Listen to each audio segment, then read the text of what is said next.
विलासपुर नामक एक गांव था जहां अमर नाम का लड़का अपने माता पिता के साथ रहा करता था। वह बहुत ही ज़्यादा गरीब था, यहाँ तक कि वो रोज़ कमाकर यदि घर नहीं लाए तो उसके माता पिता भूखे ही सोते थे। अमर अपने माता पिता का बस एक अकेला सहारा था। एक समय की बात है, अमर की माँ अमर से बोलती है कि बेटा, आज तो खाना पकाने के लिए घर में लकड़ी भी नहीं है, तो क्यों ना तू जंगल जा कर के कुछ लकड़ियाँ लेते आ ताकि मैं खाना बना सकूं। जिसके बाद अमर यह बात सुनते ही बोलता है कि ठीक है माँ, अभी जाकर मैं जंगल से लकड़ी लेकर आता हूँ।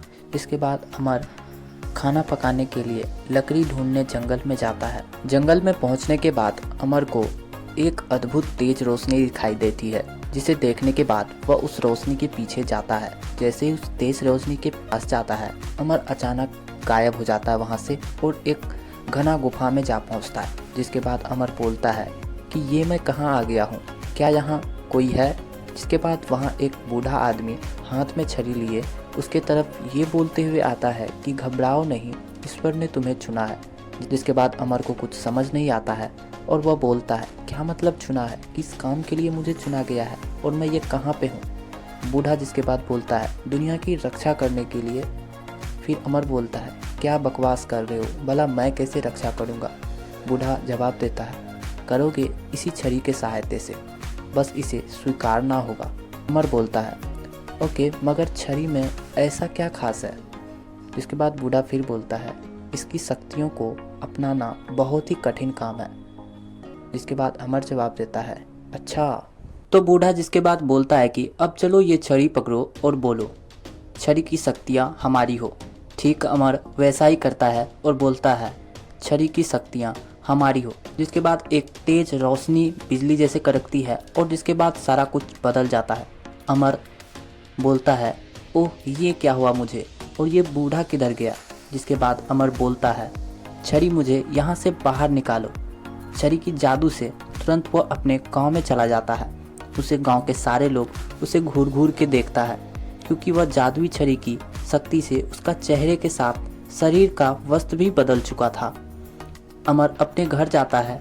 उसके माता पिता डर जाते हैं उसको देखते ही। अमर बताता है अरे डरो नहीं, मैं अमर हूँ, आपका बेटा। तो उसकी माँ बोलती है नहीं, तुम मेरे अमर नहीं हो सकते। तो उसके पापा बोलते हैं ठीक है चलो मान लिया, साबित करो कि तुम मेरे बेटे हो। तो अमर बोलता है ठीक है करता हूँ।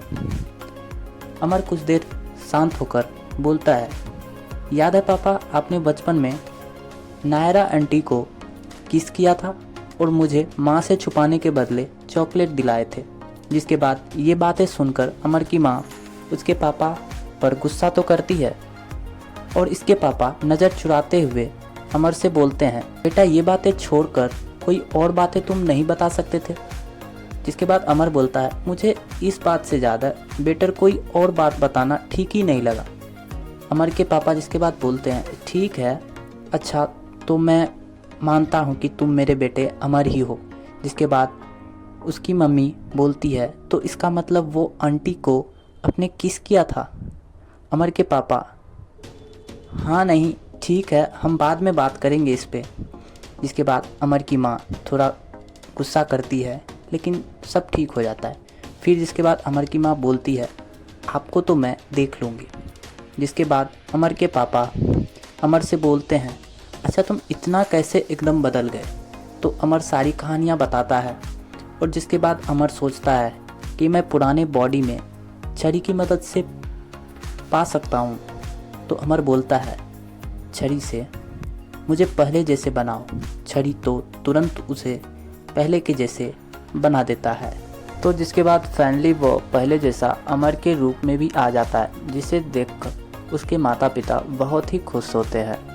फिर दूसरे दिन जब अमर गांव के ऊपर कोई बड़ा सा चीज़ आते हुए दिखाई देता है, जिसे देख सारे लोग डर जाते हैं। वह एक एलियन शिप था, जिसमें से कुछ लोग मास्क लगाकर और फेस कवर कर बाहर आता है और बाहर निकलकर सभी गांव वाले से बोलते हैं देखो मैं यहाँ किसी को नुकसान पहुँचाने नहीं आया हूँ। दरअसल हम लोग एक आदमी को ढूंढ रहे हैं जिसके पास जादुई छड़ी है। तो या तो आदमी हमें चाहिए जिसके बदले हम तुम्हें शांति से जीने देंगे, वरना यहाँ सब कुछ जला कर राख कर दूंगा। कल सुबह हम लोग फिर आएंगे, तब तक वो आदमी हमें मिल जाना चाहिए।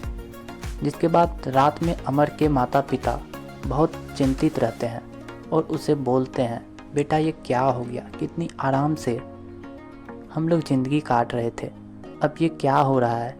जिसके बाद अमर बोलता है, माँ कुछ नहीं होगा, सब ठीक हो जाएगा। जिसके बाद अगले दिन सुबह होता है और वह एलियन शिप फिर आता है।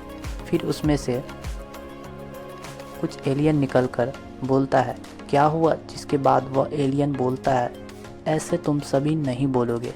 फिर एलियन अमर के गांव पर हमला करने ही वाला होता है कि अमर बोलता है, छड़ी जलाकर राख कर दो इस एलियन शिप को। छड़ी एकदम से शिप को जला के राख कर देता है कुछ ही मिनटों में। सब लोग अमर को देख लेते हैं कि यही है छड़ी का मालिक। अब जिसके बाद पूरे गांव में सब खुश हो जाता है और सब अमर की जय जयकार करने लगते हैं। अब अमर उन गांव वालों का रक्षक बन गया था।